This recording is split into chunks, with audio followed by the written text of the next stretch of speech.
What's going on, everyone? So we got some good news, we got some bad news, and let's dive right into the news. Starting with the good news, Adrian Wojnarowski, ESPN sources, the Los Angeles Lakers are hiring Nate McMillan and Scott Brooks as top assistant coaches on JJ Redick's new staff. Redick gets two longtime head coaches with a combined 1,189 victories to surround him. So I like this hiring. I like bringing both Nate McMillan and Scott Brooks in. I know they're not like the sexy names, the sexy hirings. People seem more excited about Nate McMillan than they do Scott Brooks. I think both of these guys coming in, again, the goal is to put as much experience head coaching around JJ Redick as possible. And these are two guys that have the experience. Two guys that also have experience, in particular Scott Brooks, with managing multiple players and big name players with egos and stuff. Like, these are two guys that I do believe can come in and really add stability to that coaching staff. Now, obviously, they're still very likely going to hire others. Rajon Rondo, I'd love to see him kind of added to the staff. The Lakers want to hire like a director of development as well. Maybe that's what Rondo does. Maybe he's like the new development guy. I know people want to see Phil Handy come back, but supposedly there was a report like a week or so ago that said he doesn't plan to come back with the Lakers, that he basically feels slighted. So I would be a little surprised if he came back, but hey, look, I'd love to have Phil Handy back.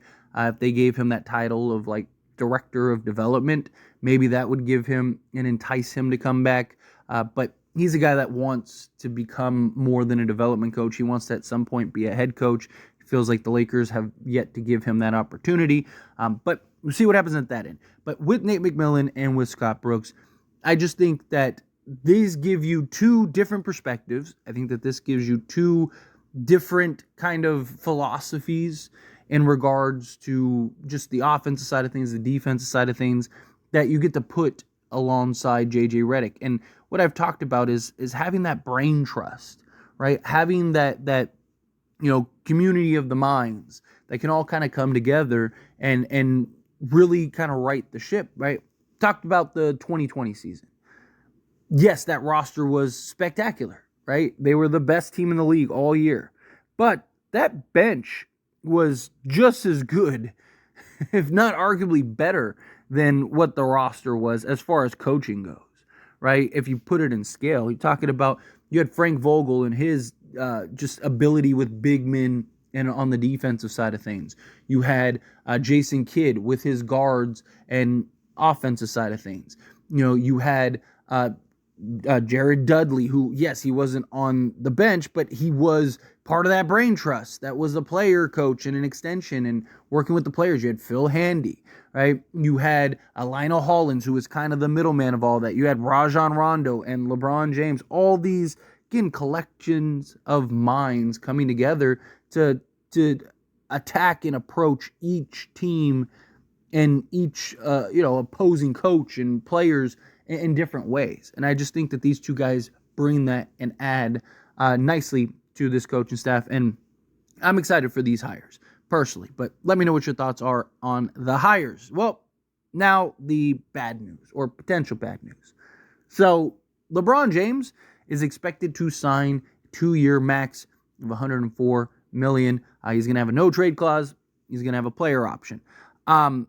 Now, look, he cannot sign this until the 6th, which for me personally, and I talked about this on As It Stands Lakers, I made a whole video kind of going more in depth, so I won't go in depth here. If you want to know more, go check out that video over on As It Stands Lakers. But is this a pressure play?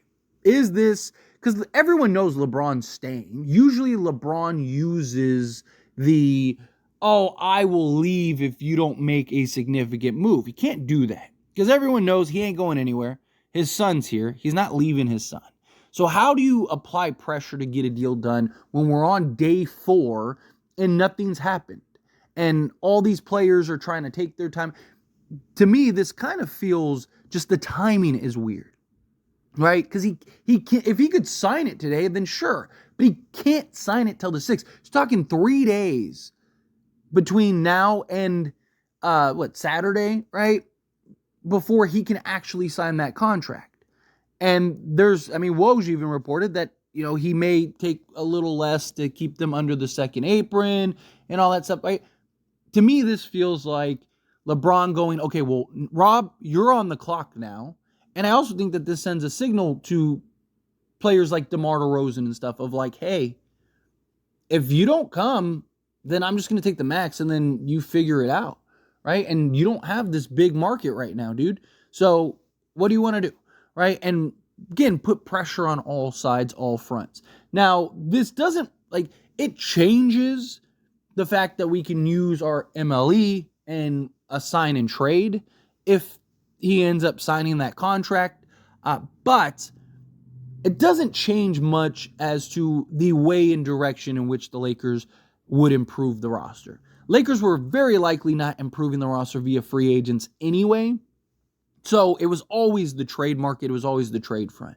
The Lakers are still in that same boat if LeBron signs this contract. I think LeBron will take a little less just to make sure that they stay under the second apron so that way they can aggregate salaries and stuff. So that way they can make some type of move. Or several moves. But to me, this is not really this like, oh my God, the Lakers are screwed now. No, this is just, hey, we're kind of in the same boat. We just have less flexibility, right? So instead of us getting 3 or 4 players that could potentially impact the roster and kind of give us this real turnaround, probably looking at more like 2 if we're lucky. Right, where maybe you're trading for like a Jeremy Grant and then making like a smaller trade, a smaller move. Maybe you're, or maybe you're going and getting like a Clint Capella or something, right? It'd be something along those lines.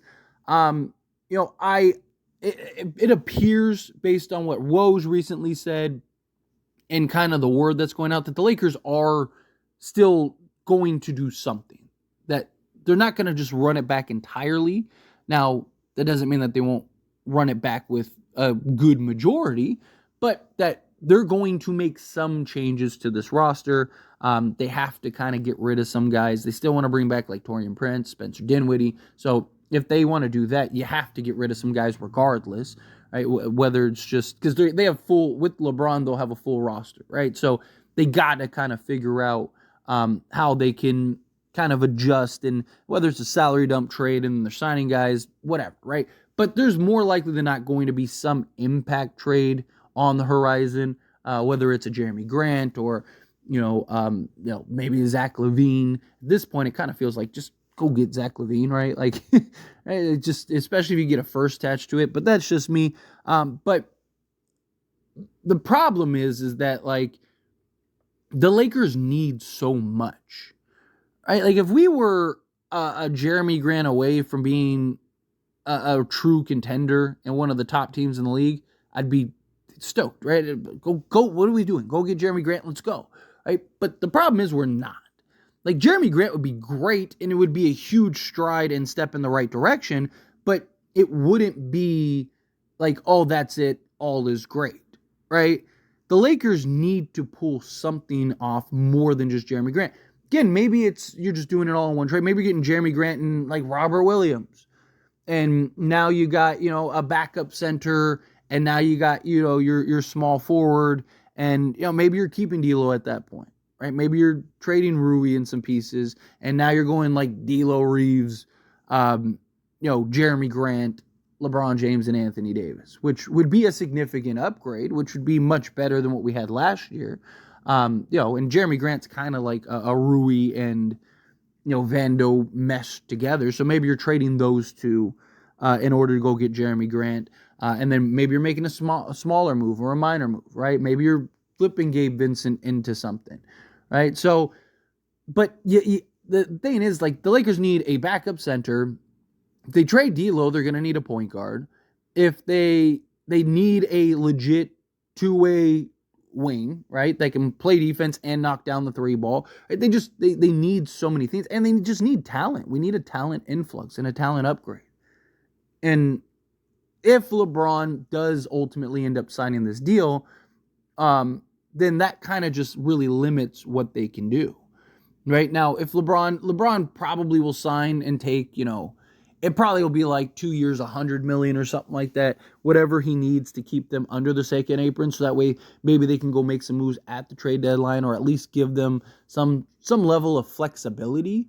But it's just, again, it's like, it's frustrating because it's like, what's the plan here? Like, what are we doing? What's the, it would be nice if we knew. Now, look, for all we know, there could be a million things going on behind the scenes. Right? Rob Pelinka could end up pulling a rabbit out of his hat, and, all of a sudden you get 2-3 players, and it's like, wow, what a turnaround, right? Like, or maybe DeMar DeRozan does go, you know what, I will take the mid-level exception for a year, right? I don't want to run the risk of LeBron signing that new deal, and then I'm stuck in Chicago or something, right? So let me just go take that for a year, and then just be done, and then I can just leave and then get a bigger deal the following year or whatever, right? Like, but it's just, something has to break, is my point. We got to get something done. Something needs to break. But anyway, as always, this is a discussion. I pass the question on you. Let me know your thoughts and opinions down in the comments below. What do you think? How do you feel? What are your thoughts? Think the Lakers do something? Think they do nothing? What do you think of LeBron? Basically signing a new max. Well, he hasn't signed it yet. So, again, he's expected to sign. But what do you think of the new hires? What do you think of Scott Brooks and Nate McMillan? Do you like the pickups? Do you not? How do you feel? Whatever your thoughts are, I'd love to hear it. So let me know down in the comments below. That being said, if you haven't liked this video, hit that like button. Helps me a lot. Helps me enjoy these types of videos, and I truly appreciate it. Not subscribe to the channel, hit that subscribe button. Turn on the bell notifications. Appreciate y'all. See you in the next one. Thank you.